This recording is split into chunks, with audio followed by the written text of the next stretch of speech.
پاکستان کا عدالتی نظام بہت ہی تھکا ہوا اور سست رفتار ہے۔ مہنگا ہونے کے ساتھ ساتھ عوالت بھی ایک روگ کی طرح اس نظام کو لاحق ہے۔ مزید یہ کہ تمام اداروں اور شعبوں کی طرح نظام عدل میں بھی کرپشن اور رشوت کی گرم بازاری ہے۔ ان عوامل و اسباب کی بنا پر عوام کی اکثریت اپنے معاملات اور قضایا کے لیے عدالتوں کی طرف رجوع کرنے سے کتراتی ہے۔ لوگوں کی یہی کوشش ہوتی ہے کہ معاملہ عدالت لے جانے کی نوبت ہی نہ آئے اور وہ عدالت سے باہر ہی اپنا مسئلہ نمٹا لیں۔ اس کے نتیجے میں عموماً جھگڑے بھی ہو جاتے ہیں اور بات قتل و قتال تک چلی جاتی ہے۔ عدلیہ کی کارکردگی دیکھ کر لوگوں کا یہ تاثر پختہ ہو چکا ہے کہ عدالتوں میں انصاف بکتا ہے اور مقدمہ بلا وجہ لٹکا دیا جاتا ہے۔ بہرکیف فوجی عدالتیں ہوں یا جرگے اور پنجائیت، ان کا وجود اور قیام ہی عدلیہ کی مجموعی کارکردگی کے تناظر میں دراصل اس بات کا اعلان ہے کہ عدلیہ انصاف کی فراہمی میں ناکام ہے۔ جبکہ دیکھا جائے تو دنیا بھر میں ضرورت کے تحت فاسٹ ٹریک عدالتوں کا قیام عمل میں لایا جاتا ہے۔ مستحکم عدالتی نظام کے حامل معاشروں میں ان متوازی عدالتوں کا مقصد عدلیہ کا بوجھ کم کرنا اور عوام کو سہولت فراہم کرنا ہوتا ہے، لیکن بدقسمتی سے پاکستان کے عدالتی نظام کی ناکامی کی وجہ سے یہاں فوجی عدالتوں کے قیام کی ضرورت ہمیشہ محسوس کی جاتی رہی ہے۔ پس اگر نظام درست ہوتا تو فاسٹ ٹریک پر سول کورٹس بنا کر بھی یہ مقصد حاصل کیا جا سکتا تھا۔ جبکہ فوجی عدالتوں کا قیام عموماً ہنگامی ضرورت کے تحت فوجداری مقدمات کے جلد تصفیے کے لیے عمل میں لایا جاتا ہے۔ اسی وجہ سے 2014 میں پشاور میں آرمی پبلک سکول پر دہشت گردوں کے حملے کے بعد اس بات کی ضرورت محسوس کی گئی کہ دہشت گردی کے مجرموں کو پکڑ کر قرار واقعی سزا دینا ضروری ہو گیا ہے اور اس کے بغیر امن ایک خواب ہی رہے گا۔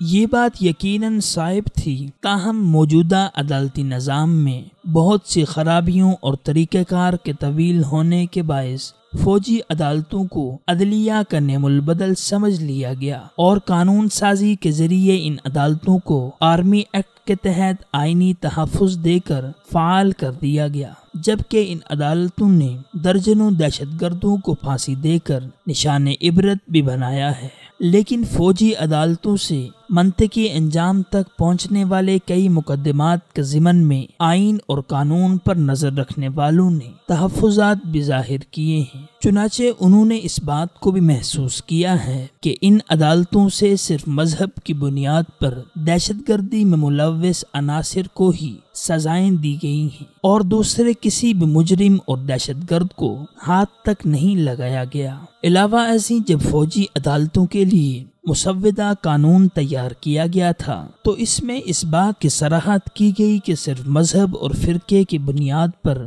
دہشت گردی کرنے والوں کے خلاف ہی کارروائی کی جائے گی، اور یہی بات نیشنل ایکشن پلان میں بھی طے کی گئی، جس کا نتیجہ یہ نکلا کہ قانون نافذ کرنے والے اداروں بالخصوص پولیس نے داڑھی اور ٹوپی والوں کو معمولی شک و شبے کی بنا پر ہی دہشت گرد اور حملوں کے منصوبہ ساز بنا کر خانہ پوری کی کوشش کی ہے، جو کہ سراسر زیادتی اور عدل و انصاف کے تقاضوں کے منافی ہے۔ جبکہ دوسری طرف اگر دیکھا جائے تو پیپلز پارٹی، MQM اور PTI جیسی دیگر سیاسی جماعتیں محض اس خدشے کے تحت دہشت گردی کی تخصیص و تحدید کر کے اسے مذہبی اور فرقہ پرستانہ دہشت گردی سے جوڑے رکھنے کے لیے کوشاں ہیں کہ کہیں ان کے کارکن اور رہنما اس کی زد میں نہ آئیں، مگر انہیں اس بات کی کوئی پرواہ نہیں ہے کہ دہشت گردی کی اس تحدید کے نتیجے میں ہر داڑھی اور ٹوپی والا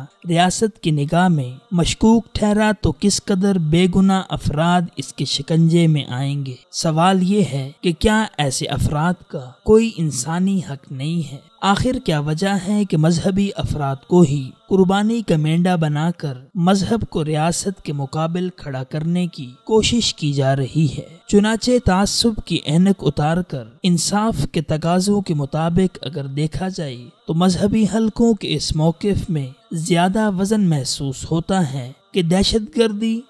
گردی ہے۔ اس کا ارتکاب خواہ مذہبی ہو یا غیر مذہبی، اور دہشت گرد نے خواہ کسی سیاسی جماعت کی آڑ لے رکھی ہو یا کسی مذہبی تنظیم کی، اس کے خلاف کارروائی ضرور ہونی چاہیے۔ پس مذہبی حلقوں کے موقف کے درست ہونے کی بڑی دلیل یہ سوالات بھی ہیں کہ 30 سال تک پاکستان کا سب سے بڑا شہر کراچی جس بدترین دہشت گردی کے ہاتھوں جلتا اجڑتا رہا، کیا وہ مذہبی دہشت گردی تھی؟ بلوچستان میں ریاست سے نبرد آزما اور بے گناہ پاکستانیوں کو مارنے والے عناصر آخر کیوں دہشت گرد کہلانے کی بجائے ناراض کے پروٹوکول کے ساتھ ناز برداری کے لائق سمجھے گئے ہیں، جبکہ یہی حال سندھ میں قائم درجن بھر مسلح آزادی پسند دہشت گرد تنظیموں کا ہے؟ مذہبی حلقوں کے ان سوالات کے تناظر میں محسوس یوں ہوتا ہے کہ یہ دو عملی فائدے کی بجائے ریاست کو ہی نقصان پہنچائے گی۔ پس ایسے حالات میں سیاسی جماعتوں کو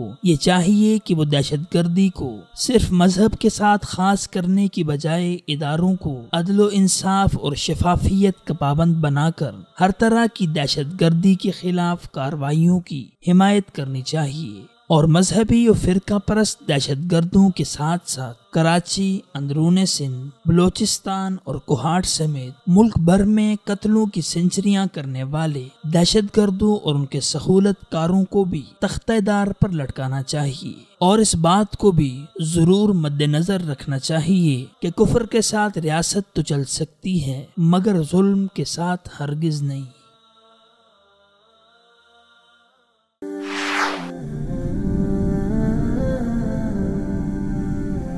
وصال اردو، حق کا راہی